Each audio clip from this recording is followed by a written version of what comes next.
আসসালামু আলাইকুম প্রিয় দর্শক। বর্তমান সময়ে একটা বেমার অতি 5 জনের ভিতরে 4 জন মানুষের ভিতরে শরীরের ভিতরে এই বেমারটা পাওয়া গেছে। সেই বেমারটার নাম হইতেছে আর্থ্রাইটিস। এই বেমারটা কি? প্রতি 5 জন লোকের ভিতরে 4 জন মানুষের এই বেমারটা চলে আসে। আর এই বেমারটা খুবই খতরনাক বেমার। এই বিষয়ে জানার জন্য এই ভিডিওটি পুরো দেখুন। তাহলে চলুন ভিডিওটি আরম্ভ করা যাক। এই বেমারটা জয়েন্টের ভিতরে বেমারটা আক্রান্ত করে। আর এই বেমারটাকে আমরা দেশি ভাষায় বলি বিষ বা ব্যথা। এই ব্যথাটা প্রতি 5 জন লোকের মধ্যে 4 জন লোকের শরীরের মধ্যে এই ব্যথাটা আছে। এটা আমার কথা না, এটা দেশে বৈজ্ঞানিকে রিসার্চ করে বাইর করছে। বর্তমান সময় এই বেমারটা পুরো ট্রেন্ডিংয়ে আছে। যেভাবে ভিডিও ইউটিউবের মধ্যে ট্রেন্ডিংয়ে থাকে, ফেসবুকের মধ্যে ট্রেন্ডিংয়ে থাকে, এই বেমারটাও ট্রেন্ডিংয়ে আছে। এই বেমারটা কি জন্য হইতেছে শরীরের ভিতরে এটা কিন্তু ধরা হয় না, কিন্তু ব্যাপারটা যে হয়েছে এটা ধরা হয়েছে। কিন্তু ব্যাপারটা যে কিভাবে ভালাবো এটা ওষুধ দিয়ে ভালো করবো চাইতেছে, কিন্তু ওষুধের ভিতরে কি আছে? কেমিক্যাল। কিন্তু বেমারটা যে কি জন্য হইতেছে এটা যদি ধরবার না পায়, বেমার ধরেও কোনো ফায়দা নাই। কিন্তু ওষুধ খিলেলেই কিছুদিন বেমার স্টক হয়ে থাকবো, বন্ধ হয়ে থাকবো, তারপর আবার বেমার চালু হয়ে যায়।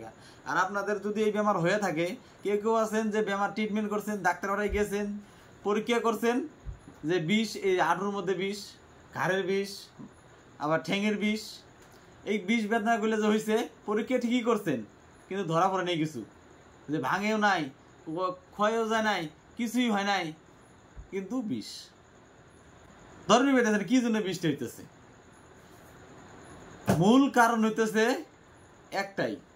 সেই কারণটা হইতেছে আজ থেকে 10 বছর আগে যাদের বয়স 30 বা 35 বা 40 বছর হয়েছে, 40 বছর বা 45 বছর বয়স হয়েছে, তারা একবার যদি আপনারা আমার এই ভিডিওটা দেখতেছেন, তাহলে আপনারা একটা ভাইবে দেখেন যে আজকের থেকে 10 বছর 15 বছর আগে কি বেমারগুলো আসছিল না? আসলে না, একবারই আসলো না, কম আসলো, খুবই কম আসলো। যদি থাকছে 2 দিন আসলো। কে আজ থেকে 10 বছর আগে আমরা পুরো মেহনত করছেন, আর বর্তমান সময়ে মেহনতটা বাদ দিয়ে দিচ্ছেন, হয় না নাই? মেহনত বাদ দিয়ে দিচ্ছেন। কি মেহনত বাদ দিয়ে দিছে? এখন টাকা পয়সা হয়েছে, এখন মানে ভালো মন্দ খাওয়া দাওয়া হইতেছে, মেহনত করা বাদ দিয়ে দিছি।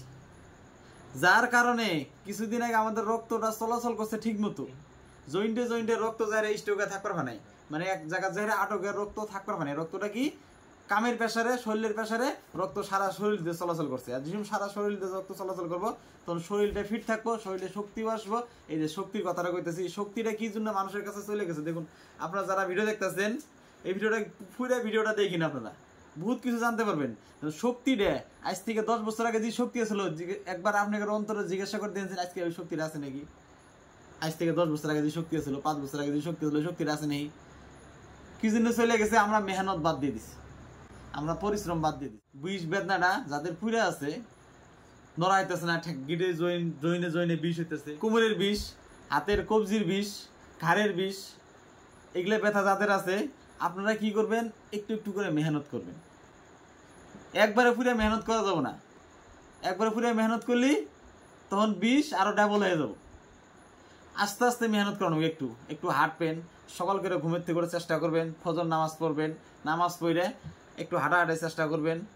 হাঁটাহাঁটি করলে পরে এই বিষ বান্ধাটা শরীর থেকে আস্তে আস্তে আস্তে আস্তে আস্তে আস্তে কমে যাবো। তার মানে কি, যে সময় আমরা শরীরটাকে খাটামো, তখনকার শরীরের ভিতরে রক্তটা চলাচল করবো। আর যদি না খাটাই, তাহলে শরীরের ভিতরে রক্তটা কি হবো? জায়গায় জায়গায় যেয়ে জাম হয়ে থাকবো।